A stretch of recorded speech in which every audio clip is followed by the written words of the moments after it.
Monday, May 19th, 2014. First, we'll do call to order. John Carroll. Here. Ron Perry. Here. Tony Draplick. Here. Anka Dragulski. Here. Paul Lanza. Here. And John Leshever is not present, and he's an alternate anyway, so he's just absent. Okay, so we do not need to appoint any alternates tonight. All right, approval of the minutes from May 5th, 2014. Are you looking for a motion or comments? So move with comment.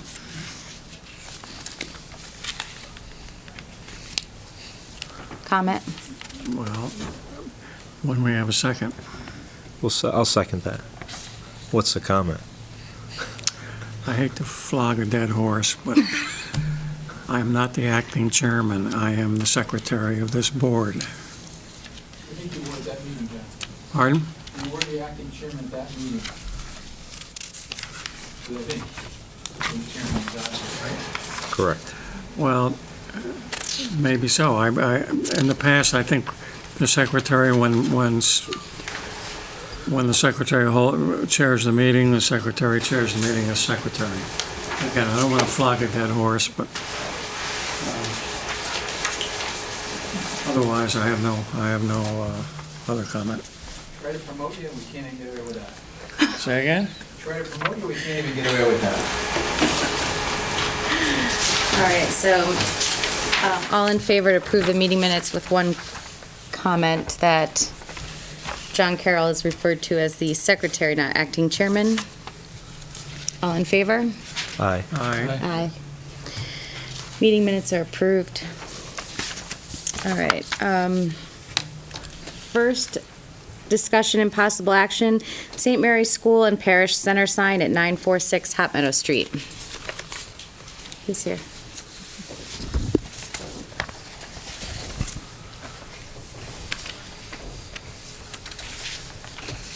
Evening. We do. Yes. Okay. So the St. Mary's School and Parish Center sign. Yes. You are who? I'm sorry. I'm Bill Hayden. I'm the business manager for St. Mary's Parish. So the sign for the school and parish center had essentially rotted away at the base, and previous location was not terribly effective as a sign. It's hard to see in the back behind the trees. So we'd like to replace the sign, and you have the basic location, or you have the location and the basic design of the plan there. We're going to use this. The intention is to use the same scheme that fits with the brick, and it's what the old sign was before in terms of color. It's a significant upgrade from the previous sign in that it's got a flagstone base. And we'll have flowers that are maintained in and around the base to make it that much more attractive.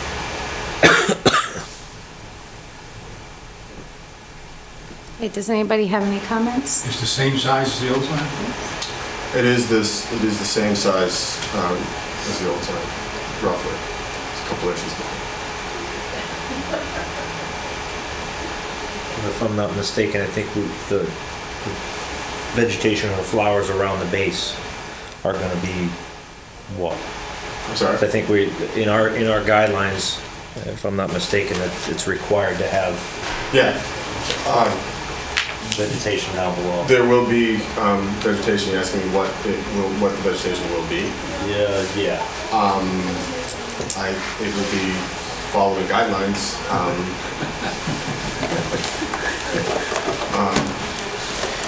I'd have to review what the guidelines are with the landscaper to make sure that the right stuff gets installed, gets planted.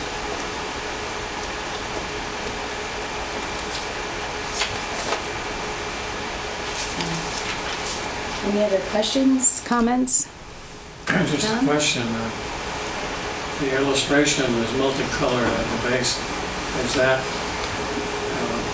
Well, it's flagstone, so it just reflects the variation on the color of the stone. It wouldn't be intentionally multicolored. It's just there's variation, sort of a variation of a reddish color because it's So we're real talking stone. basically shades of gray and brown, soft red. Soft red, yes.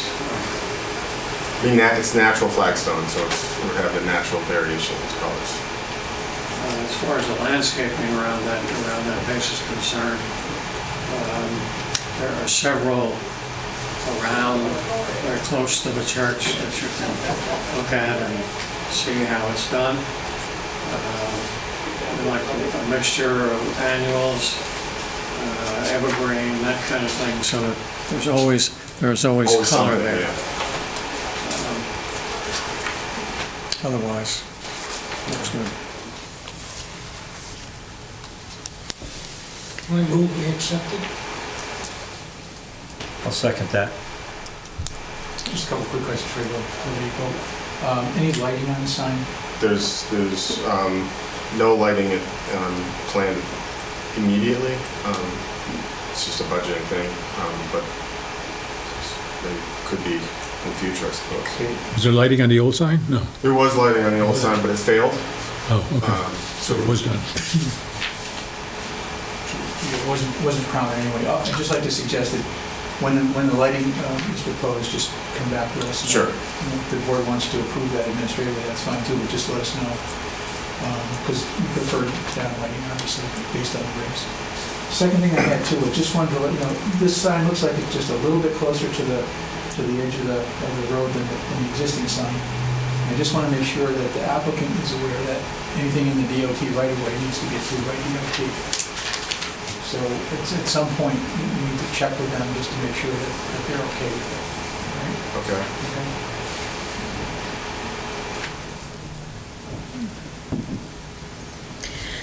All right, so we have a motion and a second. All in favor? Aye. Aye. Application approved.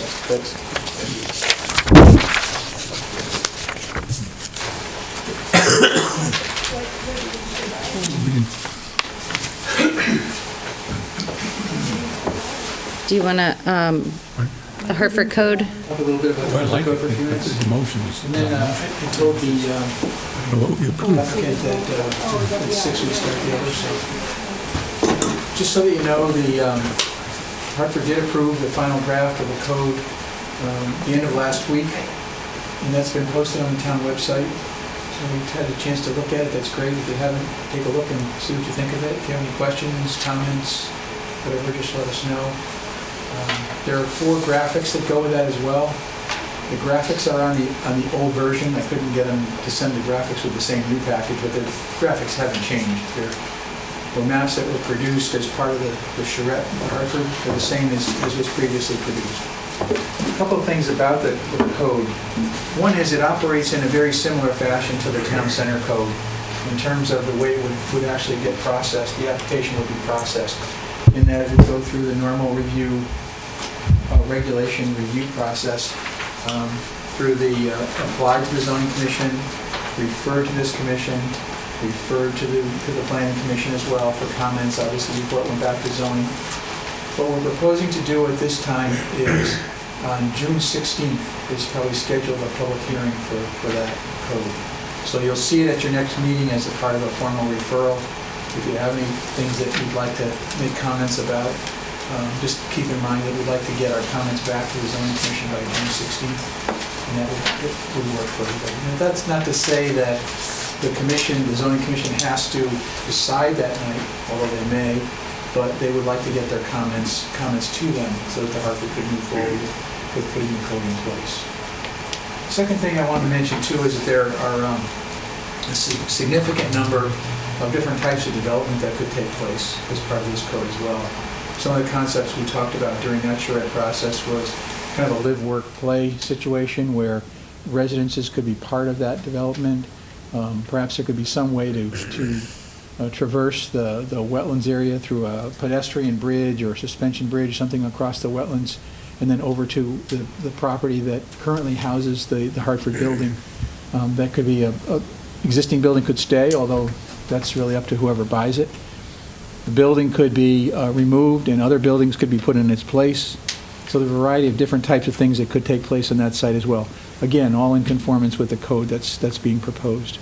And then the play part of the whole situation would be, obviously, that it's very close to the trail, it backs up to the river, so there's a variety of recreational activities that could take place there as well. So, if you have any questions in the meantime, or any questions this evening, I'm happy to try to address them. If you have any questions, comments, anything at all. No?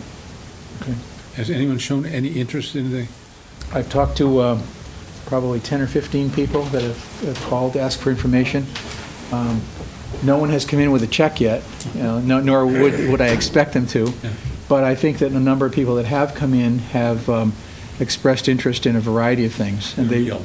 yeah, I think so. And CBRE, the listing agent, obviously has their own process that they're going through.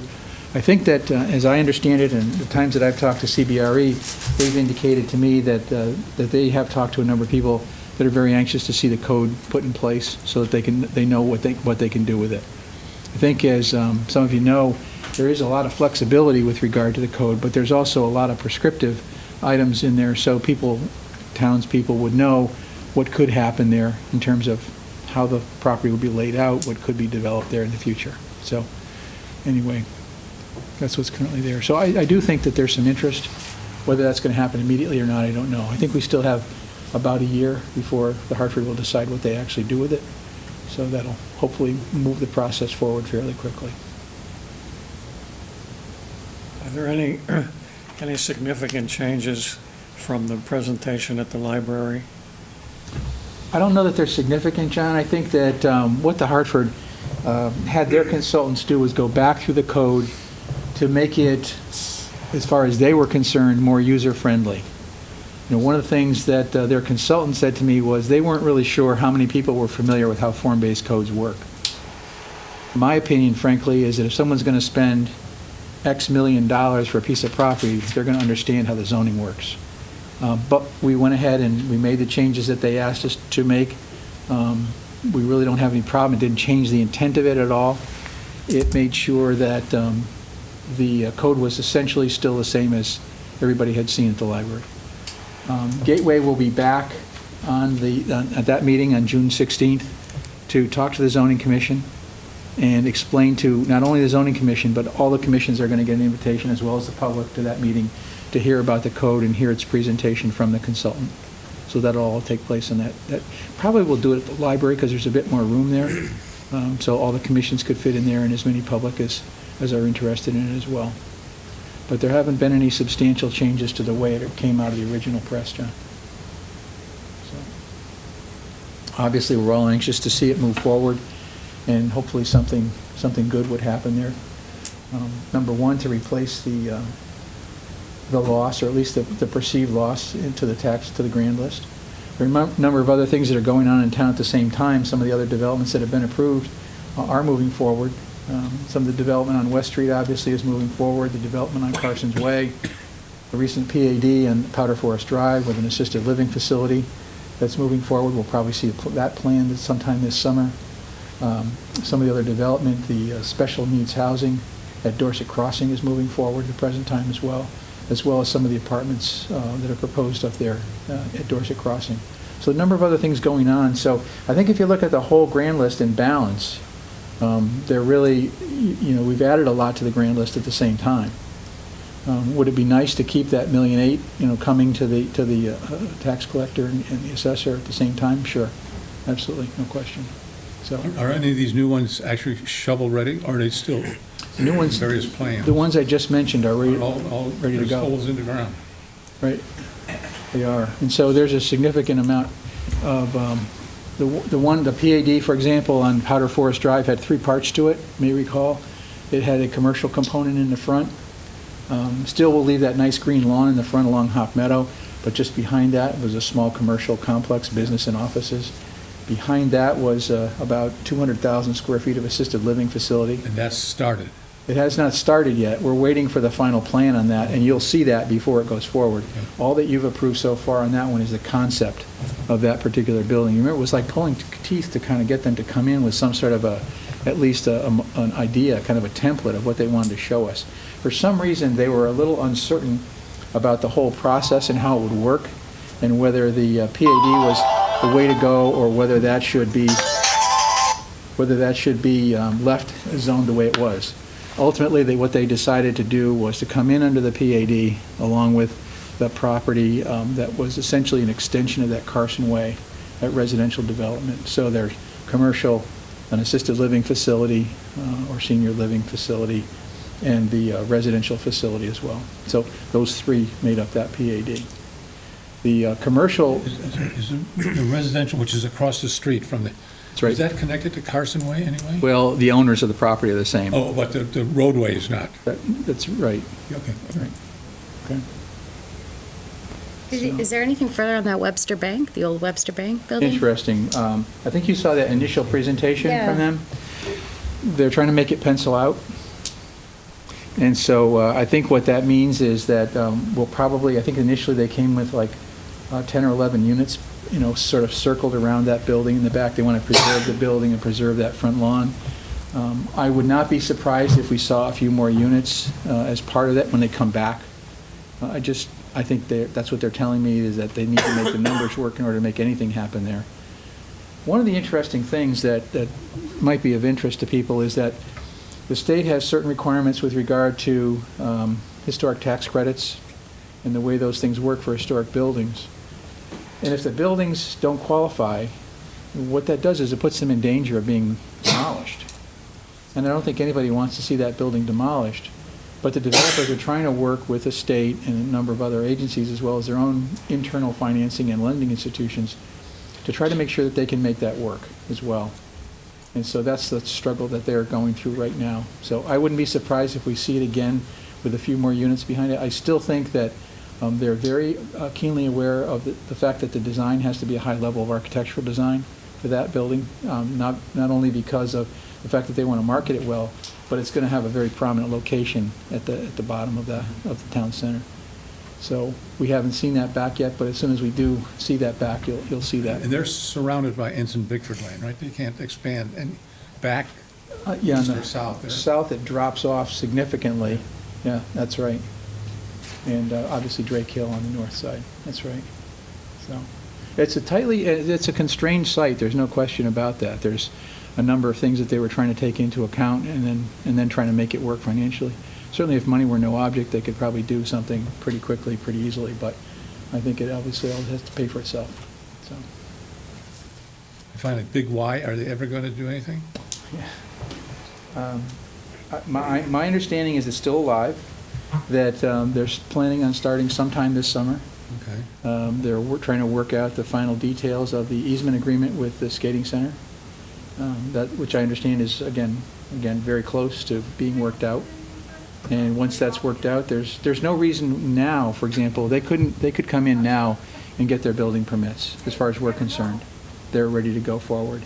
They want to be sure that they can get out the easement out of that driveway. And I think they're still working through things like who's going to maintain the driveway when it needs repair, whether it's catch basins or pavement or whatever. They're probably working through things like that, as well as other questions of liability and so on. But my understanding is that they should be working through that pretty quickly. So if they are, hopefully they'll start this summer. They need to be open in October. I may have mentioned that a couple of times. I'm not sure which board I told to before. But they need to be open in October of the year they start. So they're clearly not going to be open this October. So it's going to be 2015 before they're open once they start. So obviously they'll be open well before October should they start this summer. But they should be open plenty of time for the following October. And the rest of the land of Wagner's is still... There originally were 12 acres there. The Big Y takes up about 6 of those acres. The lower 6 acres is still, at this point in time, we don't have anything on that at all. So. Anything else? No? Okay. No? Let's see, we're still waiting for 5 more minutes for the developer to come in. We said it would start at 6. We didn't want to make sure we started too early in case the public wants to see it. We'll have them get set up, and if you want to just catch your breath for a couple minutes, and we'll start that at 6. Zoning Commission has been notified that they'll start at 6 too, so they'll probably sit in as well. So we'll tell them that they're ready to go ahead and we can load their program here.